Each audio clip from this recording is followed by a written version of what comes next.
Já que a gente entrou já na Páscoa, vamos falar da Páscoa. A Páscoa, ela existe desde quando?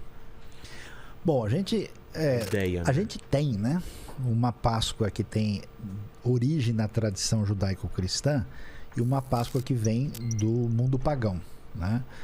E aí o que acontece? O mundo antigo aprendeu muito bem o que significa as experiências da gente nas mudanças das estações. Isso. Então, o verão, o inverno, a primavera e o outono. E a relação com o tempo, a princípio, é uma relação natural. Depois, esse natural que se reveste de muita mitologia, ele está associado a divindades, a poderes, a espíritos e assim por diante. Então, qual era a questão? A questão é a mesma que a gente tem hoje. Como é que a gente lida com a vida diante da morte? O que sustenta a gente? Como é que é? Então, teve todo um processo. O mundo pagão é muito louco, né? No sentido de que ou eles têm um lance de tipo padrão Halloween, né? De ligado com morte, com macabro, com o pessoal se machucar, se cortar para atender as divindades, ou então a gente celebra a vida como na zoeira total. A galera, todo mundo lá enche a cara, sai todo mundo no esquema da balada e rola de tudo. E aí a manifestação de Deus na história do povo, ela vai quebrar esse padrão comum e vai fazer um negócio muito interessante. Ela vai transformar o tempo, né, que é um processo no qual nós estamos inseridos, não só numa relação que tem a ver com a nação, com o povo, com a sobrevivência, com tudo, mas um tempo diferenciado que é um tempo sagrado. Por isso você tem a importância muito grande do Shabat, das festas de Israel e da Páscoa. Então a Páscoa é uma festa de celebração da história. Por quê? Porque esse povo, que é um povo irrelevante, um povo que é seguro por uma promessa divina com uma missão diante da humanidade, ele está debaixo da escravidão de uma grande nação cujo líder é uma divindade. Então você tem a maior nação, mais poderosa, com um panteão de deuses, escravizando uma nação pequena que tem um Deus único que ninguém pode ver.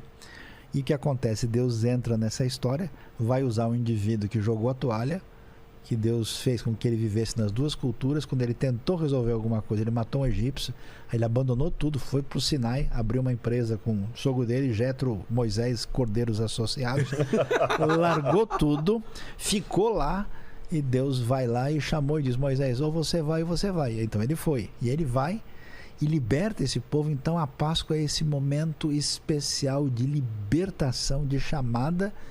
Curiosamente, o povo não precisa fazer nada. Isso é muito interessante, né? Eles não são chamados. Deus diz: ó, se você fizer assim, assim, assim, assim, não. Deus ouviu o clamor deles e os libertou pela graça, sem exigir nada. Quando eles são libertos e escapam e saem do Egito, aí Deus vai estabelecer um contrato de parceria e de amizade com eles, mais conhecido como aliança. Aí ele dá a sua lei, porque a sua lei também é uma manifestação da graça divina, no sentido que é uma possibilidade de a gente abrir uma sociedade juntos, Deus e vocês, só que vocês são barra pesada, vocês são carne de pescoço. Como assim vocês vão ser meus sócios e parceiros na aliança? Para a gente fazer isso, eu vou criar toda uma teologia do Lego, né, ali no tabernáculo, no deserto, para que vocês possam se aproximar de mim e ter relacionamento comigo. A Páscoa é essa lembrança daquilo que é o acontecimento mais marcante e fundamental que existe na história do Israel antigo. E é nessa base que se constrói a Páscoa do Novo Testamento. Então não dá para entender Santa Ceia, não dá para entender a Páscoa de Jesus se você não entender a Páscoa judaica, que é o fundamento, a base de tudo isso. Exatamente. Eu digo que a Páscoa judaica sem o Novo Testamento é um filme que você assiste até o final, até a metade, não sabe como é que é o final dele. Vocês estão com muito frio? Ou não, não, para mim tá ótimo. Tá bom? Mim tá então, ótimo. Tá bom. Então, a analogia que eu faço é isso. A Páscoa judaica sem o Novo Testamento é um filme que você assiste até a metade e não sabe o final dele. E a Páscoa do Novo Testamento, sem entender a base do Antigo, você pegou da metade para o final, mas você não entendeu o enredo. Então, é curioso que aquele povo estava ali no Egito, era um povo realmente desprezado e tudo e tal. Sem e Deus esperança. ouviu o clamor daquele povo Escravos. pela aliança Escravos. que ele já tinha feito com Abraão. Ele honrou a aliança. E tem uma coisa interessante que... Olha como é... Tem uma hora que o Sayão falou a questão de Deus vem e fala, que eu falei, Deus fala com sotaque humano. Deus lidou com aquele povo numa linguagem que eles pudessem entender. Imagine, alguns falam que eles ficaram 400 anos no Egito. Eu trabalho com a cronologia um pouquinho menor, de 270 anos aproximadamente ali, que tem essas duas visões, né? 215. 215, Né? 215 melhor dizendo, né? 215 anos, que 400 anos seria de Abraão até o Êxodo. Que sejam os 200 ou 400, eles ficaram tempo para chuchu, pra caramba ali. Então, o que que acontece? Você pega, por exemplo, os japoneses que moram aqui no bairro da Liberdade. Eles são japoneses, eles podem comer a comida japonesa lá, ter o restaurante, ter o olhinho repuxado, ter sobrenome Nakamura, aquela coisa toda. Mas ele torce para um time de futebol brasileiro, ele come arroz com feijão, ele já é um... Ele vota. E se ele vota. E se ele for para o Japão, ele vai se sentir um brasileiro no meio dos japoneses. Claro. Então, com os hebreus, aconteceu a mesma coisa. Eles estavam por demais aculturados do Egito. E a gente tem uma ideia, uma coisa interessante, Vilela. Quando eu fui para o Egito a primeira vez, mexer com arqueologia, eu tive uma decepção que eu esperava encontrar lá resto das casas, dos palácios faraônicos, e o Sayão sabe, não existe.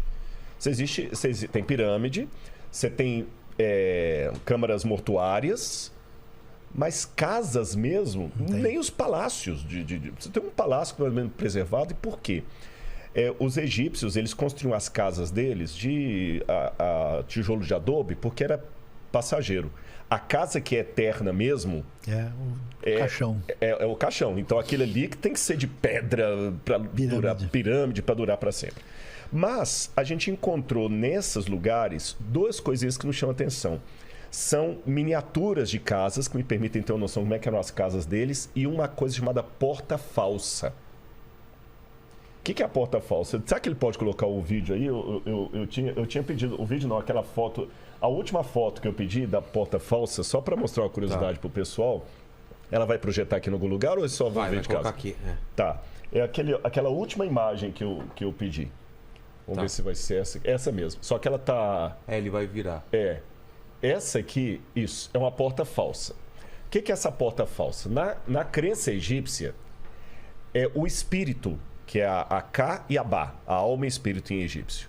Ele entra para o mundo dos mortos e sai por essa porta. Só que ela é uma porta falsa, porque ela não vai para lugar nenhum, mas ela imita uma porta verdadeira, que geralmente era um marco contra um marco menor, fazendo assim uma ideia de infinito. Então daqui eu tenho uma noção como é que eram as portas das casas egípcias. E eles colocavam aqui no umbral da porta, que em São Paulo fala marco, esqueci o nome, cada lugar tem um nome diferente, essa parte aqui da porta. Tem um outro nome que usa... Batente. É batente, né? Umbral.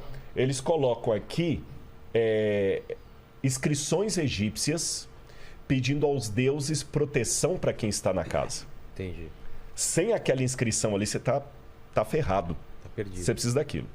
Então é provável que muitos dos hebreus tivessem esse tipo de compreensão, e também, sabe aquele negócio do sincretismo? O camarada acende uma vela para Deus, outro para o diabo. Então os judeus também tinham. Aí Deus pegou e falou, olha assim, olha... O exemplo da comunidade japonesa, o cara tem o Buda e tem Nossa Senhora exatamente, lá. Exatamente. Acaba fazendo um sincretismo. Só que nesse caso aqui, o sincretismo era perigoso, que era misturar o Deus verdadeiro com os ídolos do Egito. Olha o que Deus falou assim, vocês vão sair, mas vocês vão ter que fazer uma coisa primeiro. Vocês vão matar o cordeiro, vão comer a carne do cordeiro com pressa, tem que sair com pressa, o pão não pode ser levedado, e vocês vão pegar o sangue do cordeiro que vocês mataram. Essa foi a primeira Páscoa, dia 14 de Abib, 14 do primeiro mês. 14, você mata o cordeiro e come naquela noite. Para o judeu, o dia é de pôr do sol.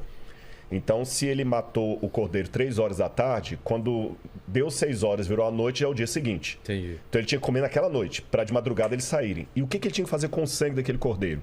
A Bíblia fala que ele tinha que pegar aquele sangue e passar no umbral da porta, como se estivesse pintando a porta com uma tinta. Proteção. Quem não fizesse aquilo, não teria libertação de Deus. Só que vamos pensar com a cabeça da época. O que você entendia que protegia você e a sua casa? as inscrições pagãs. Então Deus manda que eles primeiro renunciem ao Egito para poder serem libertados dali. Isso tem uma lição para nós hoje. Para eu aceitar a libertação da Páscoa, eu tenho que rejeitar a prisão do pecado.